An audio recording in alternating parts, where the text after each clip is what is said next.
Okay, we are live. Back again. How beautiful it is to do this streaming while studying and sharing all these things. I'll do it more. I'll do it more. I'll do it more. I'm setting up two better postations, one here at the table and another one at the organ, with two different computers and setups. So there we are.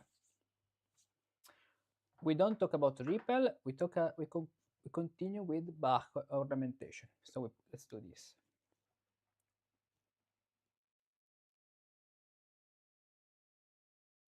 Perfect.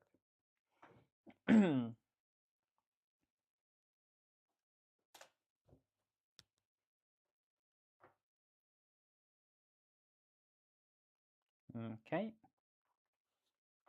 Good. Now, in the meanwhile, let's copy some files.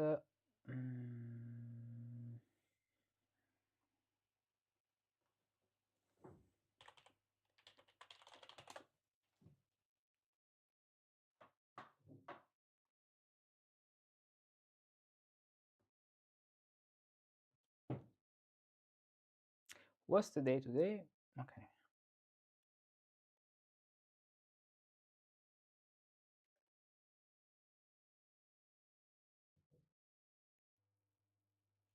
We did a Ripple before, and today is, what's the day today? Today is the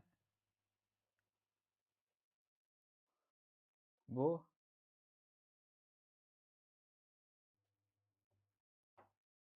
Today is Bo. No, today is the 13th. So 60 is a Ripple 61. No, that we have Ripple 62. Then we did Ripple 63, and then Ripple 64.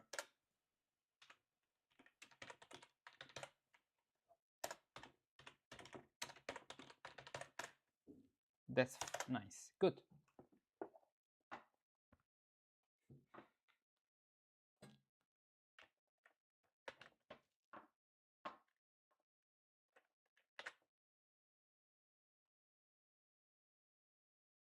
And so we are ready to start again with Bach ornamentations.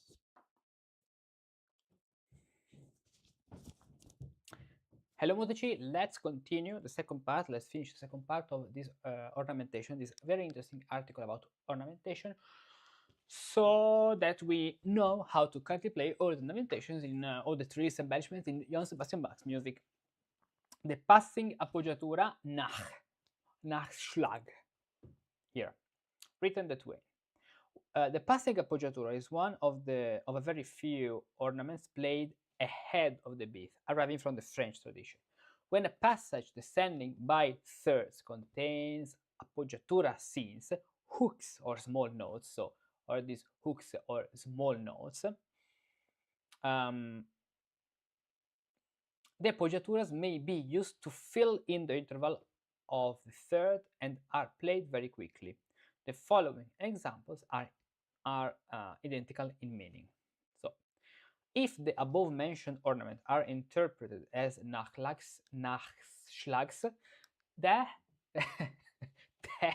measure may be played in either of the following ways, depending on the tempo and rhythmic character of the selection. But the most important thing is that they are not to be played sol, fa, mi, re, do, but sol, fa, mi, re, do, sol, or sol, fa, mi, re, sol, fa, mi, re, even using the ancient fingering with 3, 2, 3, 2, 3, 2, 3, 2. I'm preparing something very interesting about the ancient fingering, but I'll tell you about this another day. Sol, fa, mi, re, this way, and sol, fa, mi, re, according to the tempo. For example, if we have an adagio, sol, fa, mi, re, sol, sol, fa, mi, re, do, re, mi, fa, mi, re, fa, mi. Or if it is a little faster, even so, fa, mi, re, do, la, ti, fa, mi, re, fa, mi, for example. Carl Philipp Emanuel Bach condemned the Nachschlag and called it a dislocation and a repulsive, unaccented appoggiatura. This may have been a combination of musicians who used the Nachschlag where the long appoggiatura was intended rather than a dislike of the ornament when it was used in the proper context. But we'll better see this when we'll read Carl Philipp Emanuel Bach. At any rate, other musicians of the period did not agree with Carl Philipp Emanuel Bach's statement and were disturbed by them. In 1752, Johann Joachim Quantz wrote a book on flute playing, okay, yes, the famous one, which has been one of the most valuable sources of information regarding musical practices of this period. Quantz not only accepts the Nachschlags, but goes into considerable detail concerning its performance. In his essay, Carl Philipp Emanuel Bach mentions short appoggiaturas, which appear most frequently before quick notes. He remarks that they are played so rapidly that the following note loses scarcely any of its length. He also says, when these appoggiaturas fill in the interval of a third, they are played very quickly. But appoggiaturas, they are constitutively played on the downbeat. Sol, fa, mi, re, do. Let's see. The tendency of modern performers who are not familiar with the correct way of playing Johann Sebastian Bach's ornament is to play Nachschlag everywhere, interpreting all appoggiaturas as a modern grace note. Sol, fa, mi, re. Many other players who are more familiar with the general practice of this period ignore the Nachschlags completely because, like Carl Philipp Emanuel Bach, they have heard it used where it does not belong and have learned to prefer the sound of appoggiaturas that occur on the beat, while this one occurs before the beat. As usual, the player must approach the problem with a minimum of bias, then make an intelligent decision based on the musical context of the selection involved.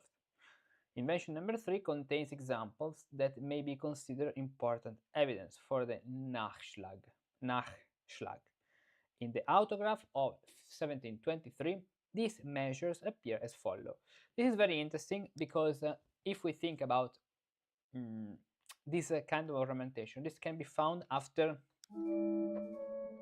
F5-1 passage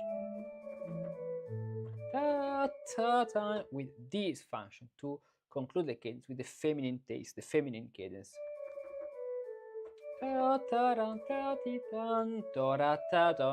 Indeed, here is very nice to play it that way, not as a true appoggiatura, but as this Nachschlag. And then in the Klavierbuch line, the same measure appears as follows. So,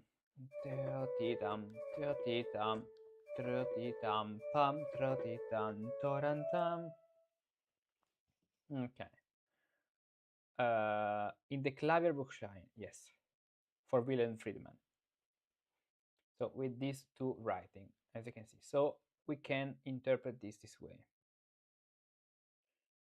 Why it is true that measure 46 is not identical to the fourth measure, okay, because here the trill is on the second one.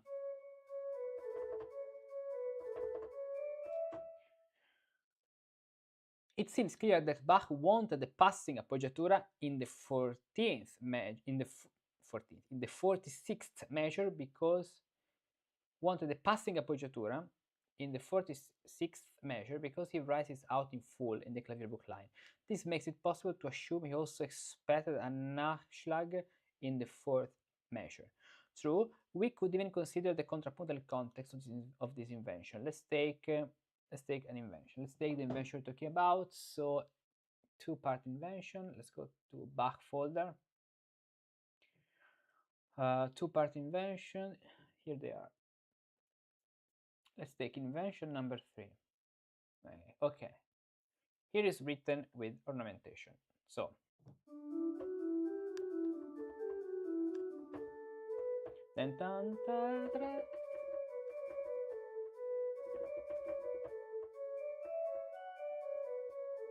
then the other point where it can be found is measure 46. Okay, let's see what's happening in 46. If we put it on the downbeat, we get even two very bad parallel fourths.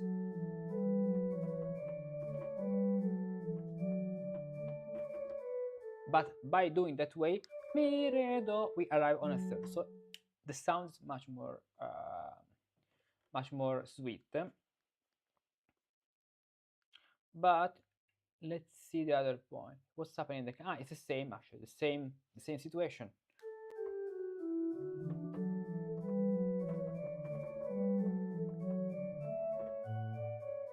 Yes.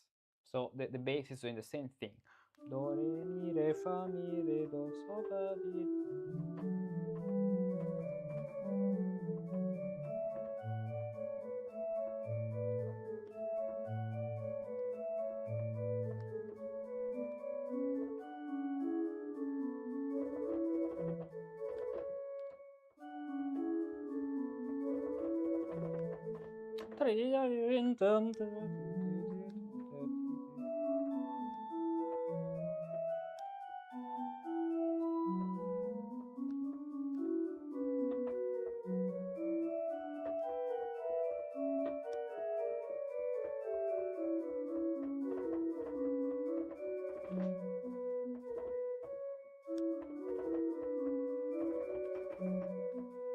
Go, dun, dun.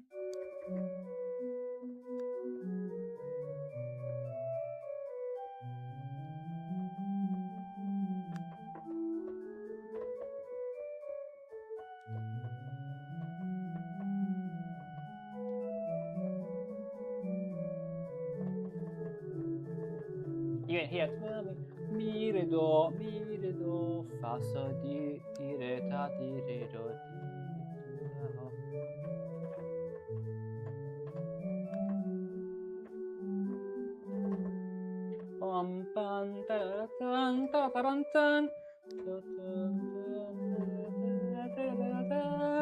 The two turns.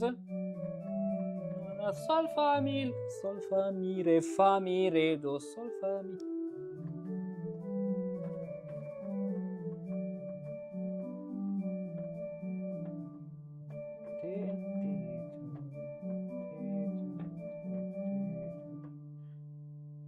Let's play it. Let's play again.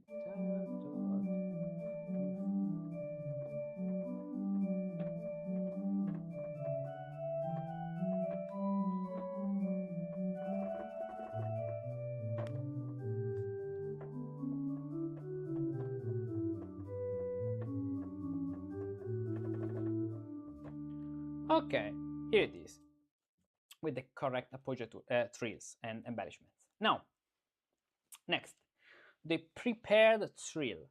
Johann Sebastian Bach used the same name for this ornament as for the appoggiatura. Is treated as a prolongation.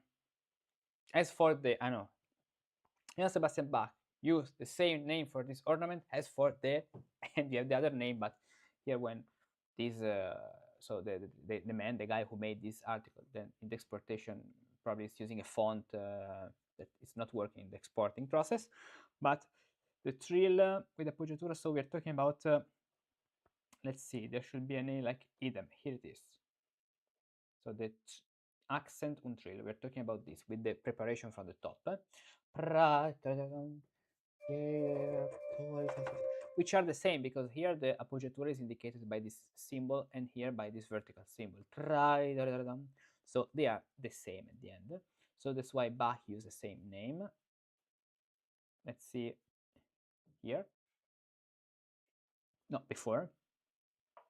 Okay, a prepared trill appears in invention number 9 in the 15th measure, and in Sinfonia 5, the ornamented version, in the 12th and 23rd measures.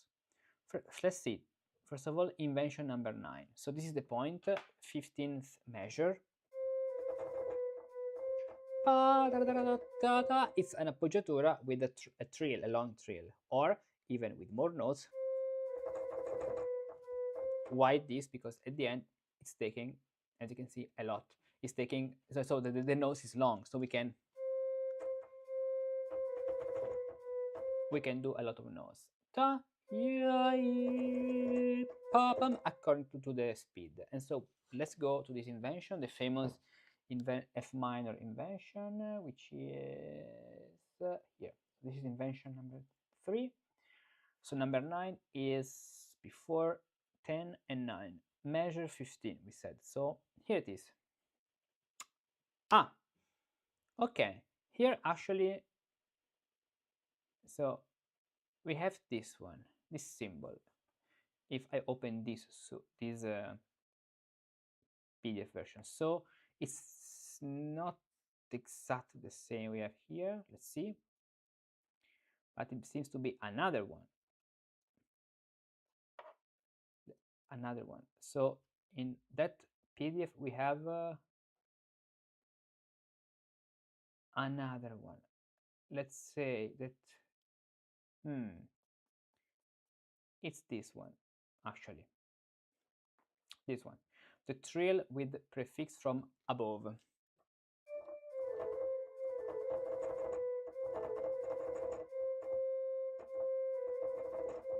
So let's practice both versions. First of all, as written, we have the preparation from above.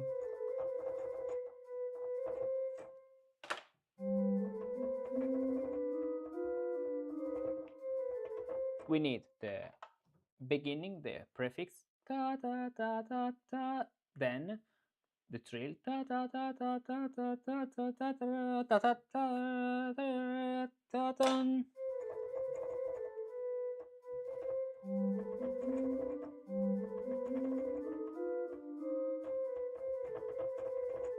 And if you want, you can put even the suffix, so the conclusion, because it sounds really good.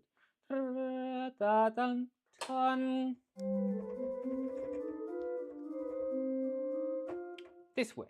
So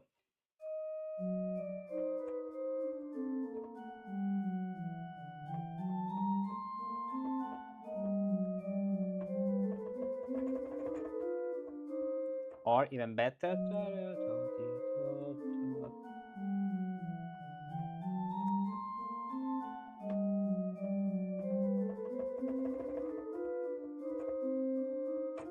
and then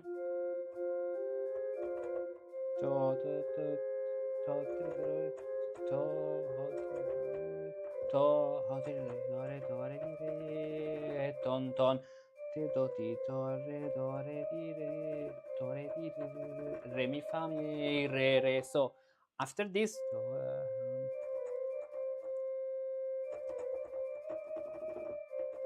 the turn, so ta ta ta ta ta ta ta, or actually the first note is already there, ta ta ta ta tan ta, prefix ta ta ta, trill ta ta ta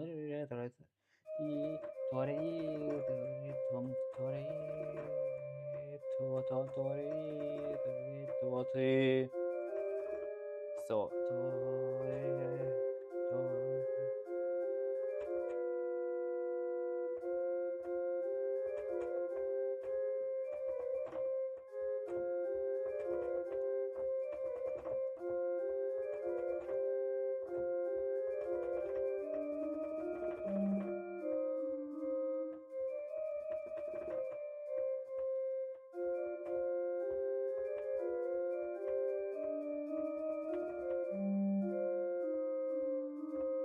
okay.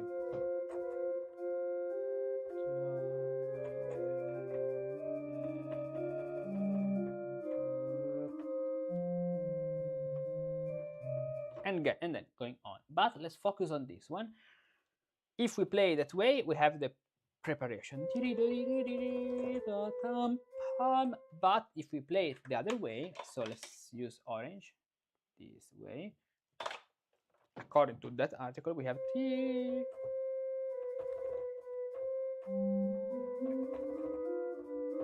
appoggiatura and this. But here I think that this version is much more interesting. So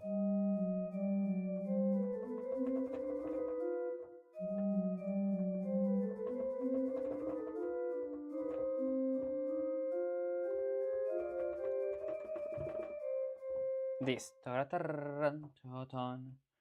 And then we said in Sinfonia number 5. So let's take Bach Sinfonias, Bach folder, Sinfonias. Number 5, the famous one in E flat major, and this is at bar. Let's see it now. Let's see. Oh, it's easier to read it directly from here. Bar number, we said, it's later. No, this one, Sinfonia, yeah, no, 12th measure. 12th measure. Here it is, right. So,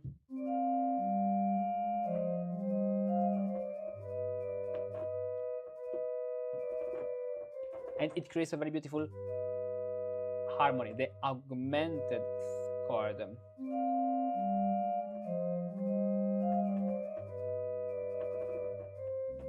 This way. And so let's play the previous section.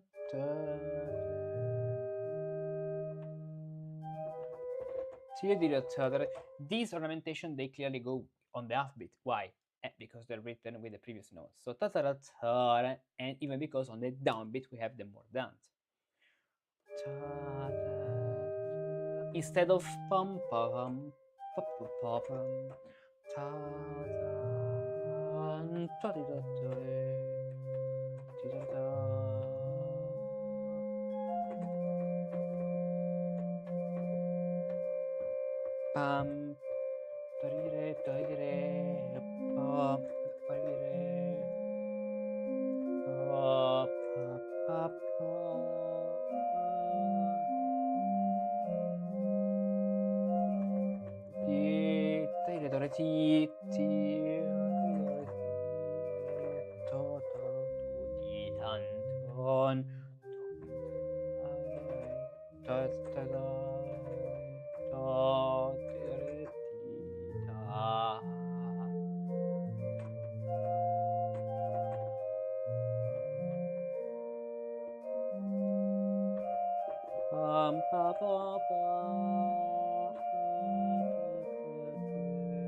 fa and la, so, fa, sol, la, fa.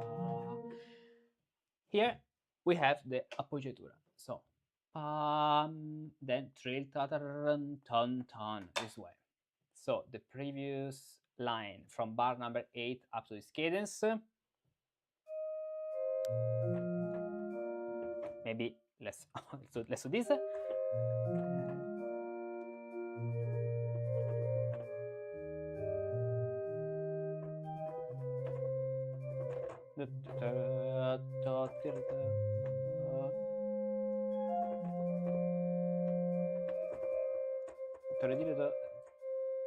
This is this is the fingering. Then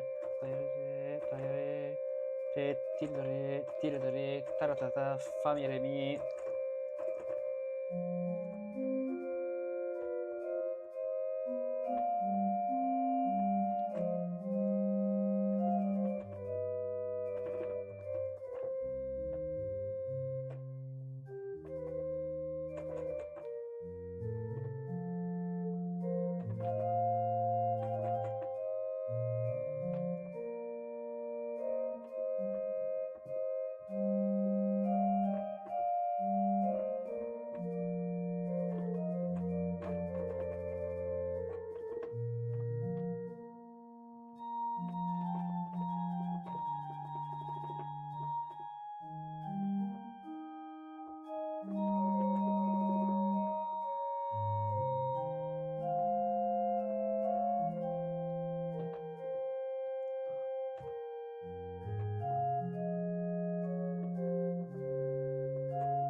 Even another one.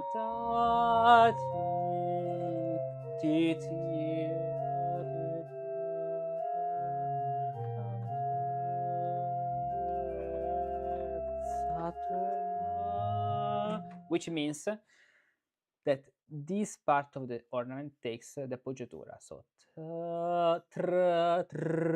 and then the trill, tan, tan, tan, tan, tan, tan, tan, tan, this way. So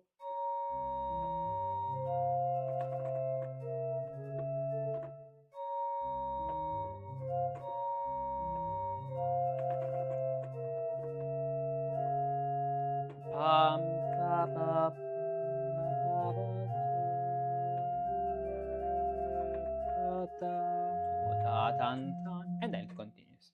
So this is about the trill with the upper note before, with the appoggiatura. Okay. Then the pral triller. The pral triller is not included in the explication, but it is discussed by Carl Philipp Emanuel Bach and even by Agricolas, one of Bach's students, and Marburg, in his book on clavier playing. The pral triller may occur only after a descending second. A descending second. So we need a descending second. Okay, this is the context. The note is ornamented with the trill. The note that is ornamented with the trill must be preceded by the note one diatonic step higher. The pral triller is played like an extremely rapid trill. It contains only 4 notes, the first of which is tied to the preceding note. So it's like a trill, but the first note, the auxiliary note, is tied to the previous one. And that's why we need a descending second. Instead of re or mi, re, do, mi, re, mi, re, re, do, mi, re, do, mi, re, do, instead of mi, re, do. Because if you put a trill, we can even do more notes. Mi, do. But this pral trailer implies that the first note, the auxiliary note that you can see here, it's tied from the previous one. Mi, re, do, mi, re, do, mi, re, do, mi, re, do, but tied. Mi, re, do. So we must emphasize that a pral trailer is not merely a normal trill tied to the preceding upper second. Okay, Philipp Emanuel Bach says the pral trailer is distinguished from the others by its speed and brevity. He also says, unlike the other embellishments, it cannot be demonstrated slowly to students. It must literally crackle. It must literally crackle. It must be snapped on its final appearance with such exceeding speed that the individual tones are heard with difficulty. Because of this, its acuteness stands beyond comparison with other trills. If a pral triller is employed in the first measure of invention it cannot be played any slower than the example shown below. Okay, I see the point.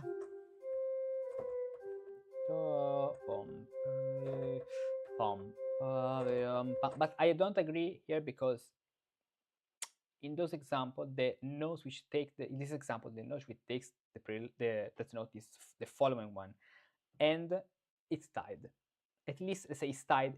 It's legato. Okay. That's not the case of our example of this context. So I don't agree at all with this example because re mi do sol fa mi fa sol fa mi sol do fa mi fa sol. No, it's not fa mi re do. That's another thing.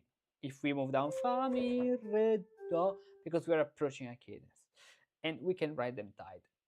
But even more, should be much more important that it's on the second note. So if this is the good note, this is the bad note, so consonant, dissonant, or buona cattiva, the first and the second. Here it's on the first note of this beat, of the fourth beat of the bar. So I don't think that this is the right observation. There are many who believe that pral triller should be employed in every case in which a trill is preceded by the note that is the same as the auxiliary note of the trill. But Carl Philipp Emanuel Bach gives a number of examples of normal trill used in descending succession. Then we'll have the time to explore these trills. In the above example, he says that the unsuffixed normal trill should be used, which he states always begins on the tone above the principal note. Tra, so, fa, mi. This way. In Johann Sebastian Bach's manuscript, we find examples of every ornament discussed thus far written out in full, except the Prad Triller. For this reason, and because the absence of a slur from the previous note, what I said, we believe that the first trill in invention number 1 should be played as a normal trill. Right, what I said before, even because it's the second, it's not the second note of a two-note group, it's the first one here. The note which takes the trill is the first one, while the psalm triller implies a descending movement. A descending and conclusive movement on the second note, has the second note. If we had pam, let's imagine do, re, mi, fa, re, mi, do, sol, fa, mi, re, do. Okay, and we put this psalm triller here. Fa, mi, re, do. This may work. Do, fa, mi, do, fa, mi, do, fa, mi, instead of fa, mi, but fa, mi, do, fa, mi, re, do, especially if we are in a cadence, we are approaching a cadence.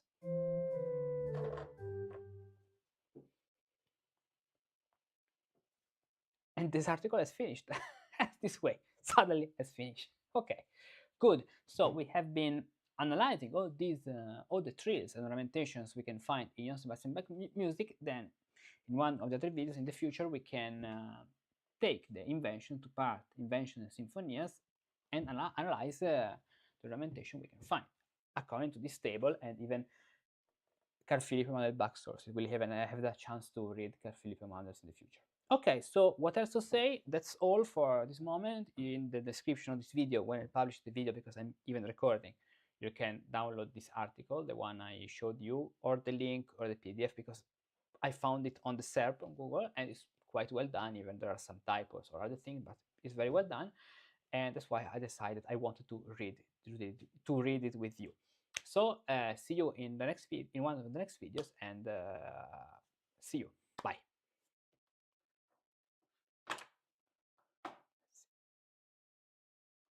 Okay, now I can even stop the recording, so that today we did a lot of things. The recording, the streaming, I mean.